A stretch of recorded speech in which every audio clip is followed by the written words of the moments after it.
We have about 130,000 users to date. We've actually been discussing with David this week about opportunities for integration with his product.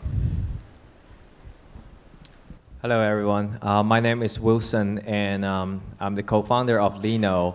We're trying to build a decentralized YouTube, and we're funded by Gen Fund, and we did a pre-sale previously on January around like $30 million.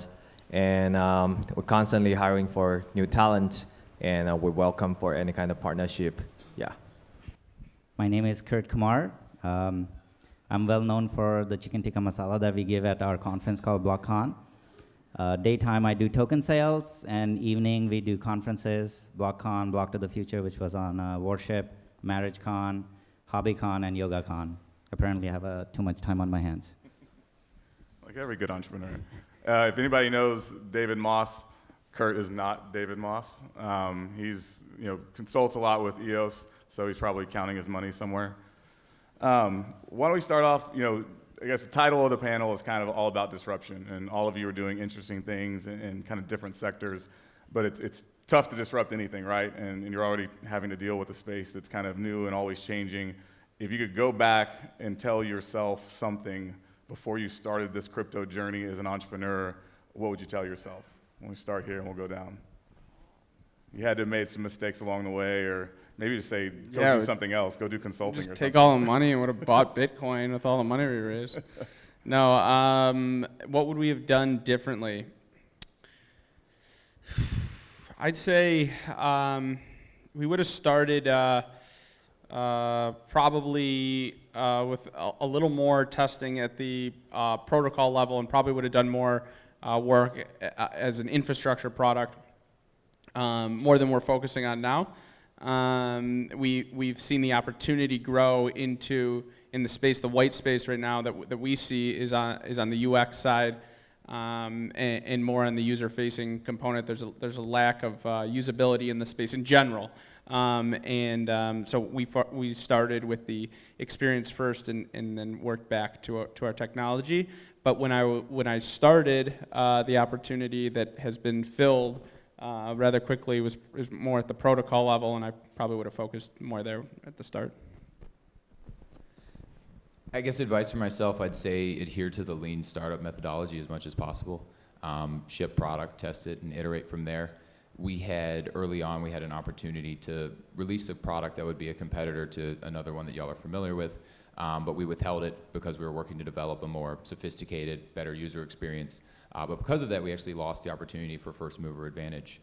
We've since been able to catch up, and as I mentioned earlier, we've been pretty successful. But who knows how that might have been different had we made that decision to get it out there to test and iterate. I imagine there's going to be a lot of projects that have large bankrolls and are going to be tempted to continue to perfect their product before they release it out to the public. So I guess I'd encourage them. There's nothing like user feedback on a live product to really tell you where you've gone wrong and where you can make some changes to improve. So for us, the only thing I would like to change is if I can start earlier, I would. Yeah. And when you raise money, at the Bitcoin price was like 1,000 or 2, that's awesome, right? But we're still doing fine, and we spend a lot of time doing user testing and focus on the blockchain, and designing a lot of economic protocols vertically for video industry. So, yeah. Kurt? I don't think I make any mistakes, so I don't know that question applies to me. I would highly recommend that. By the way, how many of you guys are actually in the token sales or actually related to blockchain in some way? How many of you are there? Hands up. Okay. Yeah, you get a round of applause. Good job. Right. It's tough work. You guys need to, everybody else that's who didn't raise their hands, I would highly recommend to use and get in and understand and do what you love. That's the thing that I would probably recommend. If you don't like what you love, then you're gonna eventually lose hope and not get inspired. Do what you like, and see, and then just money will follow. So don't worry about that. Just do what you like, whether it's painting, whether it's designing, whatever it is, or it's chicken tikka masala. I don't know. Just do it. Don't worry about it. Alex, what are you seeing, dealing with a decentralized exchange? How are you looking at kind of the regulatory environment and compliance and whether they need to be securitized or, how are you navigating that and how is that influencing your kind of go-to-market strategy? Yeah, so with a lot of talks with our legal team, there's spending a lot of money. Exactly. It's a fluid space. The way I kind of look at it is the SEC is drawing a line and they're slowly bringing that line in and they're trying to understand the space without crushing innovation. So it started with the clear scams, the people that were running a Ponzi scheme style token sale. Money you earn 2% daily and eventually that thing collapses. Mm-hmm. Okay, let's go after those guys because clearly that's not a legitimate business. Then they started firing shots against certain token sales that were paying dividends or doing things that were too closely resembling securities. And I think they're still trying to figure out where that line exists between something like Bitcoin, which I think is pretty clearly a new kind of decentralized organization protocol, right, with a new currency in the middle of it, to something, like a staking token, which, is a new way of organizing people, but there is a payout component to it. So that's kind of how we look at it, is that it's a fluid space, and we're always responding to the new information that's coming out, and open to working with those regulatory bodies, because I think that's how the space is going to succeed, is getting them comfortable with what's being created here. And then just one last thought there, I think that the blockchain itself has a lot of power in the sense that it can be self-regulating. So we think about that when we've created this decentralized exchange. If you're worried about security of users' funds, you can actually have that built into the software such that the smart contract has a specific set of functions that how those functions will behave. And that's going to be something that's very appealing to regulatory bodies who are trying to protect those consumers that are using the platform. For sure. David, anything to add on that? Yeah, I think it's a really important topic. I obviously been navigating as well and have made some comments on some of the other panels that may not be, I guess, the traditional view on it. But I think that it's going to be interesting to see over the next 12 months really when and where this line comes down and how much that either stifles innovation or really causes a turn on the way things are at the moment. What really what I want to focus on there is really self-governance, as Alex had mentioned, the opportunity for self-governance for the space in general. I think there really is opportunity for all of us individually, but then collectively as a group to build this ecosystem with responsible principles and in a way that's stable and long-lasting and thriving here in the U.S. In a self-regulated way if we all work together. And so I think that's going to be completely different than some of the other things that are being talked about and coming in terms of us being called, tokens being called securities and us being called brokers, and that may not be the case. That at the end of the day, we should leave that door open. I mean, there's a lot of talks where it's like it's a done deal, and we're all going to jail. And so I just think that's kind of ridiculous. I in no way am an anarchist or anything like that. I just believe that.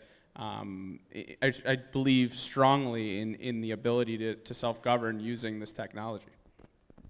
Kurt, anything, kind of advising people going out for token sales and how they, look at listing on exchanges? Right. I mean, my personal belief is everybody should do an ICO and everybody should be releasing something out there. That's my personal belief. I think on the regulation side, I think it's a losing proposition for them. I commend them for doing a tremendous job, but the technology space is changing so rapidly because even if they wait 6 months to analyze it, learn it, by that time they come up with a rule, it has already changed. So it's almost like, it's like an exponential curve. They cannot keep up, and I'm not sure how are they planning to keep up other than to say, hey, come to our website, disclose what you're doing and then just run with it, and then only capture the more egregious scam artists, which is fine. But I think from a regulatory standpoint, I don't know how they're going to keep up with this. And if they draw the line too close, because they're going to be under pressure by the negative news medias, right? So the news medias pick up with some grandmother in Kentucky and say like, oh, she got duped out of her life savings, and then SEC will come in and tighten the screws. Everybody's just going to go offshore, or to Cayman, or to Zug, or to Gibraltar, or I can just put 3 ships in the international waters, and I'll say, hey guys, I'll take all your crypto, and I can run my banking there, and Wells Fargo can, white label their services and give it to me, right? So, I don't know. But my gut feeling is everybody should do it. Don't hesitate. Yes, there's some debate about securities and utilities, but go for it. Try it. It is the brave new world out there. Don't hesitate. It's not necessarily the media's fault. It's more, and that's not really personally what I'm worried about. Just to respond to what you were saying there, it's more Goldman Sachs and the gatekeepers who right now control the systems and want to keep that power. And I think they're going to lose that. They're going to lose that. Let's hope so. No, they will lose so, I mean, I'll give you a classic example of Austin. Austin's politicians said, hey, Uber, you cannot be here. Guess what? If they kept that line of strategy, the people who are there, like, saying, like, I couldn't get my kid 12 o'clock in the midnight from airport because Uber was not there, right? They're going to vote them out, right? So Austin then suddenly realized, like, oh, you know what? Let's bring Uber back in. Once that cat is out of the bag, you cannot push it back in. Once your power starts crumbling down and becomes decentralized, you cannot push it back up. So all of those regulatory bodies, anytime there's a concentration of power, they're going to just, that is going to crumble. There's no way Goldman Sachs can be the gatekeeper. They can try, but I don't think that's going to happen. Yeah, it's interesting you say it like that because, the space came from the shadows. That's where it started, and so like you said, once the cat's out of the bag, it's really hard to push it back down. So it's interesting. Wilson, shifting gears a little bit, what regulatory challenges are you facing kind of in the video content space, or regulatory challenges for that matter? So we did our pre-sale, but it was not an ICO. And I did not have any plan for further ICOs for now because it's quite risky. We're based in the US, and I want to comply with whatever law that is coming up next. And Why is it risky? Huh? Why is it risky? I mean, the regulation has not been clear enough for us to do anything big, since the cap that we have right now is pretty big. And if we do plan an ICO, it will be something big and involve like a couple thousand people at least. And without going through a proper legal consultant, I don't think my current institutional investor will be happy with that. So has that slowed down the pace of development? No, for we your got company? enough money. We got more money than most ICOs. Who and, participated in that? Gen Fund and FBG and D Fund and a lot of people, like 30 top tier people. Yeah, VC, traditional VC plus crypto fund. Are you looking for a coffee cup holder? I can apply. Yeah, maybe we'll talk later. Yeah, but like regulation-wise, we are like very cautious about this. I want to keep it. I want to do the whole crypto project for long, and I don't want to like raise money and then meet a huge legal problem and then get off the market. No, that's not the way to do it. We want to survive. We want to survive for the next at least 5 or 10 years, and then challenge YouTube. And yeah, that's great. Yeah, I think a lot of times it gets lost in the story a little bit. You're entrepreneurs, you're building companies, and I think a lot of times people get a little bit disappointed when they dig down into the white paper and it's 2 or 3 people decentralized around the world. How have you guys thought about building companies and recruiting and just trying to build something to last beyond just the tech? Yeah, the whole team aspect it's one of the hardest things to develop. We're a truly distributed team. Myself and our lead engineer, Noah, we're in the Detroit area. We have an individual here out in LA. We have our smart contract engineer in the UK. We have our CTO in Israel. and we use Slack, I think, more than anyone. But it works well. It feels like we're all in the same room, and we work well together. So it's really about, I really think it's more about the people and the culture and what the people believe in and what they're trying to do rather than where they are.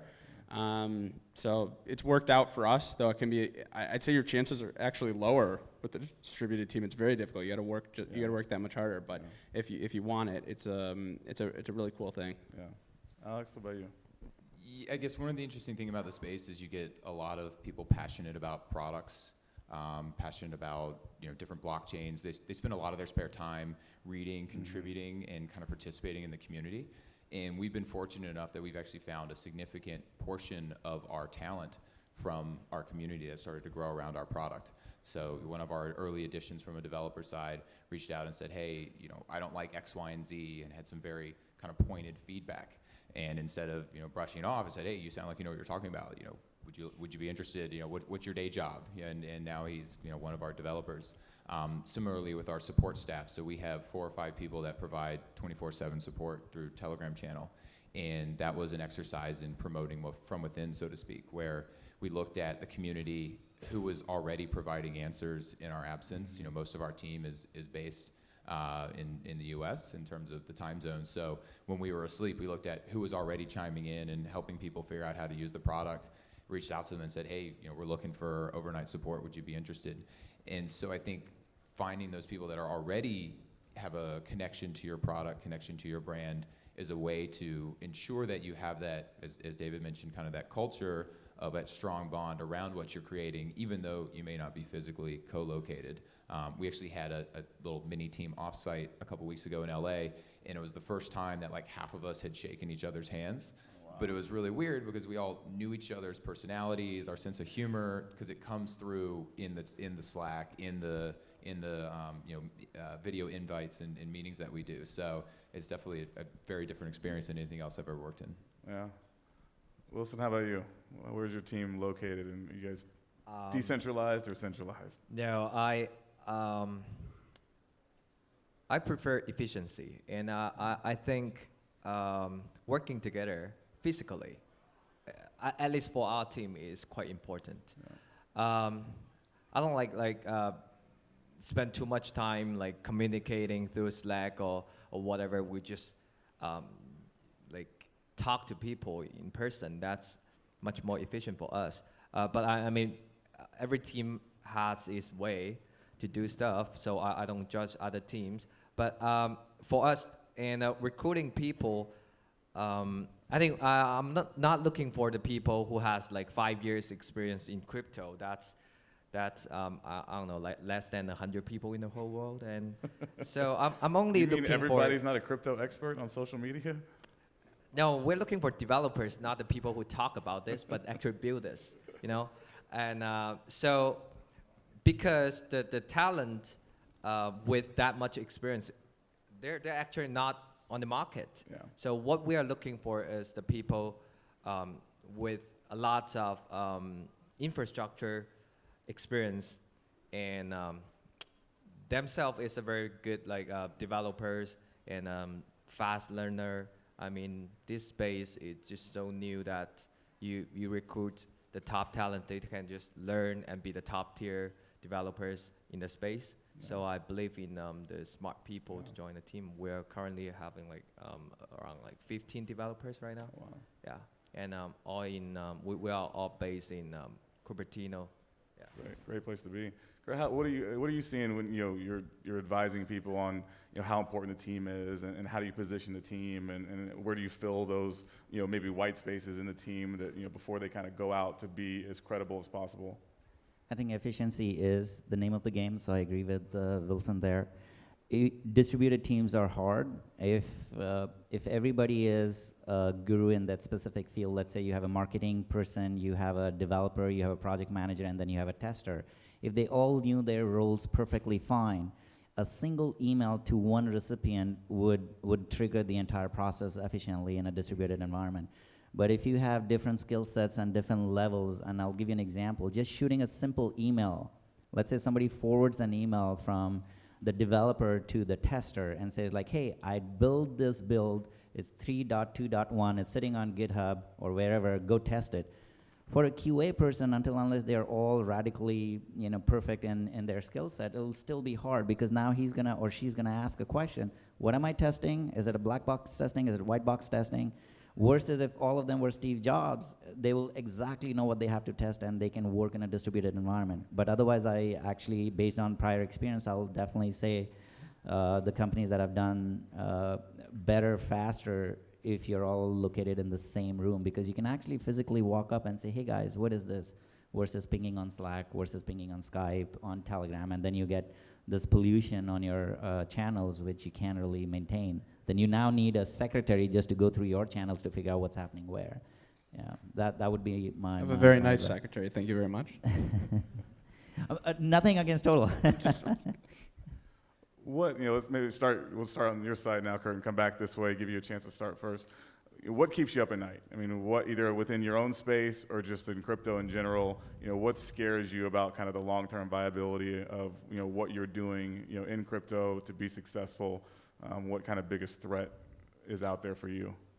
I don't think there's anything scary in the space that will keep us awake at night. Definitely, if you're a founder, your vision, if it's a burning vision, I think probably that is what's going to lead you to be awake majority of the times. I hope Bitcoin doesn't go to zero. I think that's what my biggest thought process is right now. But I'll let Wilson talk because those guys are the founders. I just advise companies. So First, crypto will never go to zero. Hear, hear. Yeah. So it is not what scary that makes me awake. It's what really excites me, make me like couldn't go to bed. For us, pursuing like challenging YouTube is like extremely hard. Sure. They are the monopoly in the market. They're generating like billions of revenue each year. And we're trying to create something really different. Like we're creating a DAO to challenge a centralized model. And the DAO means we need to bring millions of people together to maintain something much more than just an open ledger. Mm-hmm. And that's a huge challenge for us. So solving those problems and figuring out the puzzles is what makes me awake at night. Yeah, and I enjoy that a lot. Yeah. Alex, what's the biggest threat for you? I guess following Wilson's lines, it's not a fear, but a mix of fear and excitement, I guess, and it's really making sure that we're moving fast enough in the space. There's so much innovation. It feels like every day there's a new type of blockchain protocol announced, a new solution to problems that everybody's grappling with in the space. So one, just keeping up on everything that's out there, all the available technologies. Is it something that can help our business grow, help make us more effective? And then two, just making sure we're growing as quickly as we can without tripping over our own feet. The fact that there's so much opportunity if you're able to take advantage of it, but it's a challenge to scale a team up quickly enough in order to be able to capitalize on that. So that's what I think about a lot is, kind of in line with those recruiting discussions, putting the people around me who everybody can kind of leverage each other's efforts and really make sure that we take advantage of the opportunity that's been presented. Sure. My fear is that keeps me up at night is seeing other people's money get lost on centralized exchanges. That's the number one thing. I would say my own, but I don't keep any there. And in addition to that, I fear the regulators overstepping their bounds and stifling innovation in the U.S.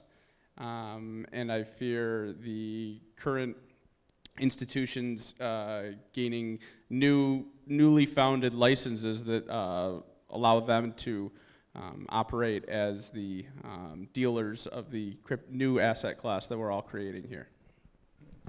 All right, let's do some questions from the audience so we don't bore you to death. Who's got a question? Anyone? Hand raised? Somebody's got to have a question. Well, that sounds weird. There we go. Go for it. All right. Who are you? Very simple. All right. I want to hear your voice. Okay. Hi, I'm Gabriella, and I'm wondering if David Bleznak could talk a little more about Totle, as I'm just still trying to wrap my head around what it is and how it works. Thank you. Yeah, I'm glad we're building something easy to understand. Was she a plant, David?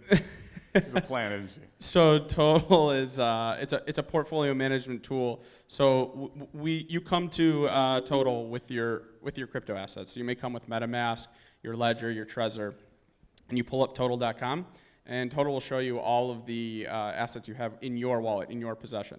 You can then alter, using our pretty interface, you can alter the allocations that you have there.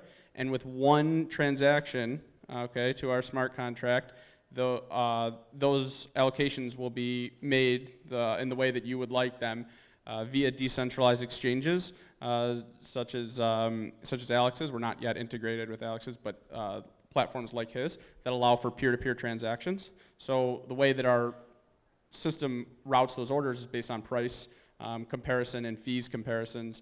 So that's our engine there. What we do is we normalize all the off-chain data. So all of the order book information, the buys and the sells, we make that do all that comparisons in the background, kind of like Kayak for comparing your crypto asset prices, exchange prices. And it actually executes them. But it's with one transaction to our smart contract. So it's a portfolio management tool directly from your wallet. You never give up your private keys. Always keep possession of your assets. Only integrated with decentralized exchanges. That's the concept. Hope that was Very cool. What else? Another question. There we go. One of these days I'm on a trip. Yeah, I guess this is for Alex, but I've recently used IDEX, and I'm a real big fan of it. I think it works really well for a DX, but I noticed that right now it's quasi, decentralized, and you have plans to make it fully decentralized. And I was wondering what you thought if there were any technical advances that need to be made in blockchain technology in order to make a decentralized exchange work as fast as a centralized one. Yeah, so maybe I'll just touch a little bit for the rest of the audience benefit on kind of what he was talking about with the hybrid design. So one of the challenges with using a blockchain for trade and settlement is the delay aspect of the blockchain itself, waiting for blocks to mine and waiting for trades to complete. So we actually have a hybrid design where individuals, each side of the trade, sign the transaction, and then the exchange submits that transaction to the contract on behalf of the users. The benefit being that what the user sees is an immediate update of balances and order books, while behind the scenes, the smart contract is kind of have a delayed settlement. So there's a virtual settlement component followed by the delayed settlement. So we think that this is a kind of a pragmatic approach to decentralization. Decentralization is a tool. In this case, we're utilizing it to remove the biggest risk of cryptocurrency trading, which is the custody element, having to give up control of your assets to another individual, to another private key, and not knowing, if you're actually going to receive those assets or get them back in the end. In terms of your question, I think that's where it gets really exciting. And I mentioned, having to pay attention to all the other different products in the space, as we want to take those centralized components and turn them into their own network. And that's inherently, if you remove one central authority, you start dealing with the communication challenges of keeping a network in sync. So that's the big problem, the challenge we're trying to solve is how do we remove us as a central actor, decentralize all those components to give those benefits of decentralization without giving up the usability challenges. To directly answer your question, I think it's happening right now. You're seeing it with some of these other blockchain protocols that have improved both scalability and throughput. I think that's some of the big, as well as kind of block times or finality times in terms of settlement. And that's really what you need to get to that decentralized exchange experience that can really match and compete with a centralized exchange. We got Hey, good afternoon, guys. I've had the pleasure of speaking with both David and Kurt before, but I'm curious about what the rest of the panel thinks rather on where the blockchain community is going. I got involved in this space in 2012, and this is my second conference only in the past 2 weeks, second overall total, and I was so surprised when I went to Santa Monica last week on the 20th, how many suits there were. And I was talking with David about this a little bit. Is it essential, back when we were speculating about the future of Bitcoin and what it was going to be, it didn't really involve the governments whatsoever. And it seems like every year we get closer and closer to not necessarily capitulation, but almost giving up on the dream of blockchain and what that was actually trying to do for our society. So do you feel like it is absolutely necessary to bend over for Goldman Sachs, or is this just a very difficult uphill battle that we can eventually win? Who wants to start that one? Kurt? Why me? I would say that it's not bending over backwards. Between point A and point B, there's going to be some kind of a hybrid model where you can't really let go of the physical connections and the blood vessels tied to it, right? You're going to slowly augment it, slowly cut off, and get to a truly decentralized, truly virtual, truly crypto side of things, right? So if you look at companies like Airbnb, now we have B-Token. If you look at LinkedIn, we have Hub. And this will keep happening. It's going to migrate, and it's going to slowly move over. But going from one day to another will be impossible. And to talk about truly decentralized, like what would it take for us to run a DAO where the utility bills for the servers are paid for by automatically, that there's no truly a legal entity to sue for? How do you do that? There's no way we can do that today.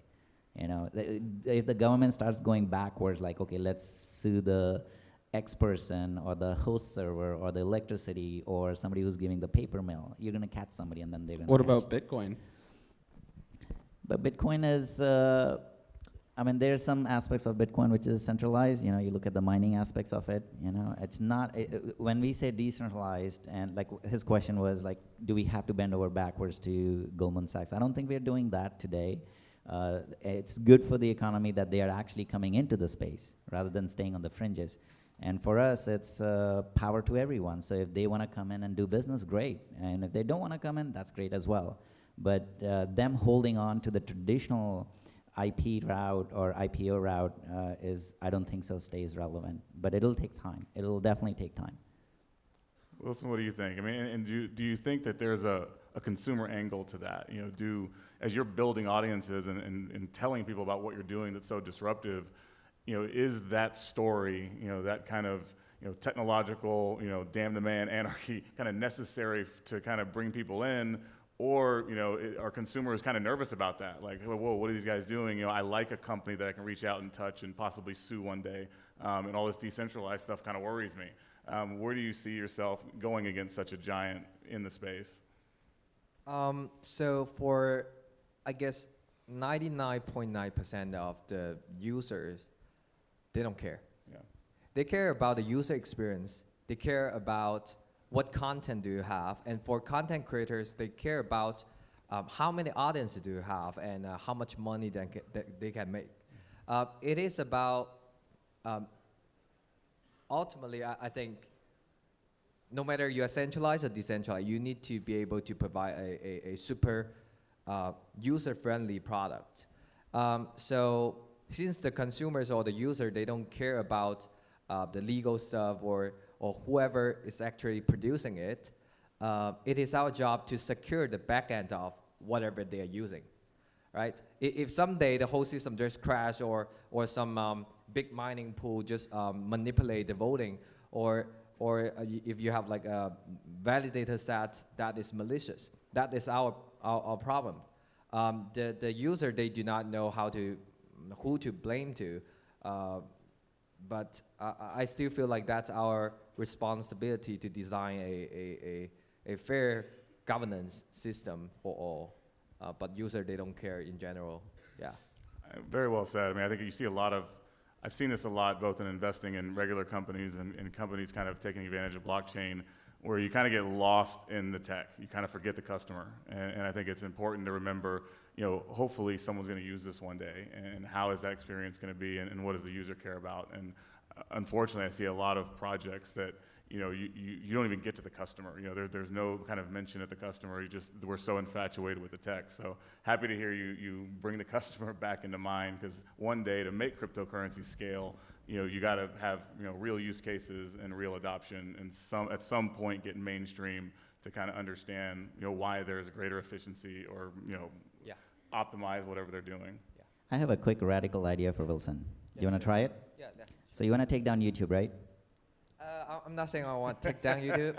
I'm giving you advice that I do during daytime, so I'm going to give you a random shoot from the hip advice here. Buy out Warner Music Group. Okay, it'll probably be like less than $500 million. And then rapidly, right away, give YouTube a takedown notice for all the content that Warner Music Group owns. And you're going to see 1/3 traffic drop right away. And you create another website called YouTubeStillExists.com.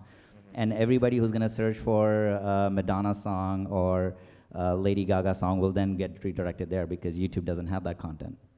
Yeah, that Just need $500 million. sounds like a very interesting growth hacking strategy.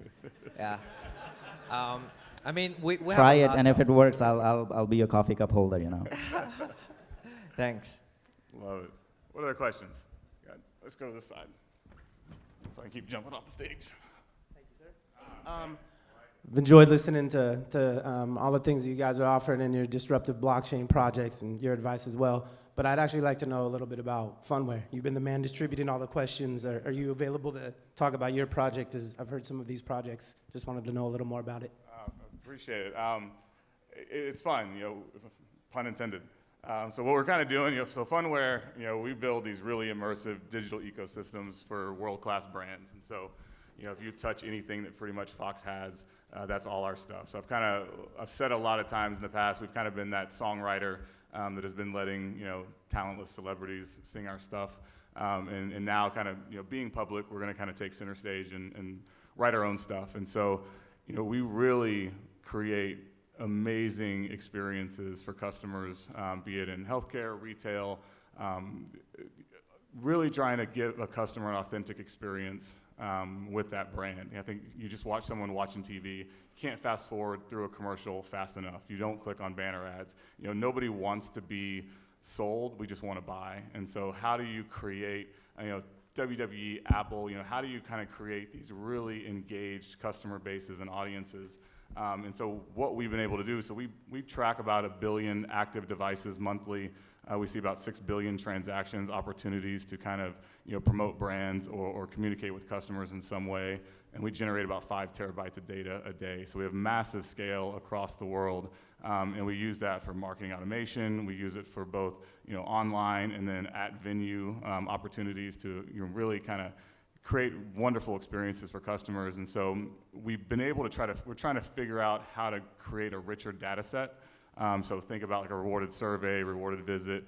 You can't do that with fiat. So cryptocurrency is this really unique technological advance that actually helps our core business. And so Funcoin is our ability to kind of create richer data sets and also bring back the customer.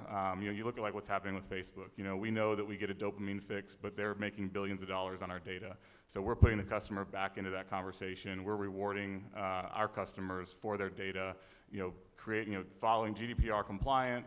Making sure privacy is kind of foremost to us, but getting people to kind of contribute their data to a larger data set, enrich that data, and using cryptocurrency to reward them, and then have brands directly buy data from customers. And so there's a lot of technological challenges behind doing that at scale, especially with the volume that we have. But it's going to be an exciting time, and I'm purposely being vague because in about 2 weeks we have to kind of stop talking about anything until we're officially listed. But we filed our S4, and so you can kind of go online, check that, and learn a little bit more about what we can talk about. But sometime about mid-June should be the announcement and should be officially listed, and we'll be able to talk a little bit more about Funcoin. So token sale hasn't started yet, but we do think we'll be able to, we've kind of cracked the code on having a fully compliant customer-facing cryptocurrency at scale. So if you have it is a security. I keep hearing every once in a while these whispers. It's maybe a utility, or I don't even know why that word's still used. It doesn't exist. I don't care who you are or what you think you are. It's all a security right now. We are going to be based in the U.S. A large part of our customers are going to be in the U.S. And we embrace it. The man's been the man for a really long time, so if it's a 3-letter agency, we're working with them, and us going public allows us to have a really open dialogue with the SEC and figure out how you get cryptocurrency into the hands of unaccredited investors at scale. So every entrepreneur needs a big audacious claim. I do believe we will enable millions of wallets, and will enable one of the first mainstream cryptocurrencies where people never owned Bitcoin, never logged into Coinbase, never set up an account, and they'll have Phuncoin. And so we can do it with our internal systems now. So exciting times. So it's a frequent flyer mile? Is that it? A little bit. So we do That's a security. it's a security for sure. A security frequent flyer mile. Yes. Those are interesting. Yes. If it's a token, if you were doing a cryptocurrency, it's a security. Period. Did I disagree? Well, you can disagree, but the SEC won't believe you. Okay. I don't want to talk about Phunware anymore. What other questions? You guys are the guys. I feel bad taking too much time. Any other good questions out there? And how much time do we have? 5 minutes? All right, we have time for another question. Let's go right here. Daniel Sidman from Broker Social. First, thank you so much. You guys are doing a great job up there. I had a question for you, and I hate to ask this of innovators and entrepreneurs because you guys are very optimistic, but if you think of worst case scenarios of more government regulation and lawsuits, what kind of protections are you putting in place for your business, for your company, and how are you protecting your personal assets and the assets of your company? What strategies do you have? Alex, you want to take that one? Sure, I'll give it a shot. So I guess in terms of, we are fully leveraged in terms of the movement. We are a decentralized exchange that's trading crypto assets. It's very much dependent on the success of those crypto assets, and that the people continue to be kind of intrigued by the space, excited by the companies that are going this route and trying to figure out how a token enters into their business model. In terms of, if you think about worst case scenarios, I do think there's going to be a shaking out, so to speak, in terms of a lot of the projects, probably raised more money than they deserved, and we're going to see it may take longer than in a traditional kind of startup environment because of the amount of capital that they have. I do think we're going to see some failures, but I think it will happen over time. At the same time, we'll see new entrants and new interest from the community in terms of kind of engaging with these projects and these cryptocurrencies. And I think cryptocurrency is interesting in the sense that it's a worldwide product that literally everyone is waking up to, and it happens in waves. And I think that's part of why the market moves, why it does, is you first hear about it, you're like, oh, I don't understand it, it's not backed by anything, you dismiss it. And I think early people were just ones who got more curious faster than the rest of us. And you're kind of seeing, as people wake up to it and basically make the decision, do I believe this is going to be a thing or not? That's kind of what's driving the overall enthusiasm and growth of the market, is more and more people saying, hey, I'm not sure, but it's a new, unique enough concept, this idea of digital scarcity and what it can bring to the world, that I'm going to jump in, I'm going to put some money in some cryptocurrencies, or I'm going to participate in this space, be a founder, whatever it is. And I think that's really what's going to keep this thing growing for quite some time. So let's do final thoughts. We can Kurt, you want to start us off? Any last words for the audience? You guys rock. And everybody should do an ICO. And Sure. everything is a utility token. I'm not a lawyer, by the way, so. Nice disclaimer. Wilson.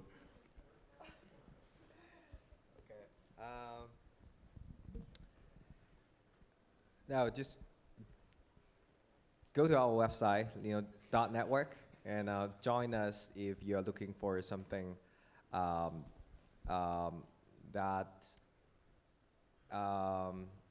actually we are launching our mainnet this summer. So if you're looking for a team that can actually produce instead of a team that focus on ICO or focus on fundraising or focus on PR or something, join us. Yeah. Alex? I'd just say it's still early, so don't hesitate to get involved. The technology is still maturing. There's still so many opportunities. So if you see something, give it a shot. There's plenty to be done. Yeah, I agree with that. Don't give up on the dream. We still got the dream. It is early. We can still organize ourselves and not give in to all the pressures from authorities to be something that we're not. Yeah, I would say, I love what you said, Alex. It is so early. You have so many people that watch the meeting, they think they missed the boat, and you know, the boat's still at the dock. And so, you know, kudos to everybody for being here. It's such a great conference, and thanks for everybody putting on this conference. This is where it starts. You know, you are the kind of vanguard and learning about it now. And I think one of the biggest things that I've been, you know, humbled by is the level of access you have in the kind of crypto sphere. So kind of to your point earlier, the question about, you know, have we lost some of that spirit that we have?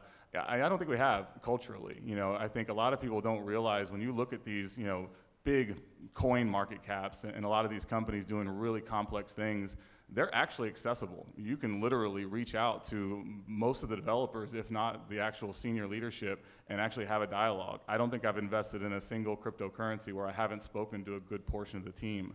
And so I would encourage you to just keep doing that. Learn as much as you can. Go to as many of these conferences as you can. You know, one thing, you know, I do in my free time, whatever that means anymore, is we have a group called the Crypto Watch, and it's an incredible resource, and it's a really interesting community that's been growing around just helping, you know, shared learning and crowdsourcing really interesting insights and kind of maintaining an ongoing knowledge base of what's going on in kind of cryptocurrencies. And so whether you're investing, whether you're curious, whether you're a developer, I really encourage you to just kind of put yourself out there and get involved, and you'd be surprised at how many people are willing to help you and kind of share their stories and how much you can learn from that. And so when everybody else catches up in 2 or 3 years and it's a multi-trillion-dollar market, you're well positioned. So thanks for coming, and thanks for listening to us, and have a good rest of the conference.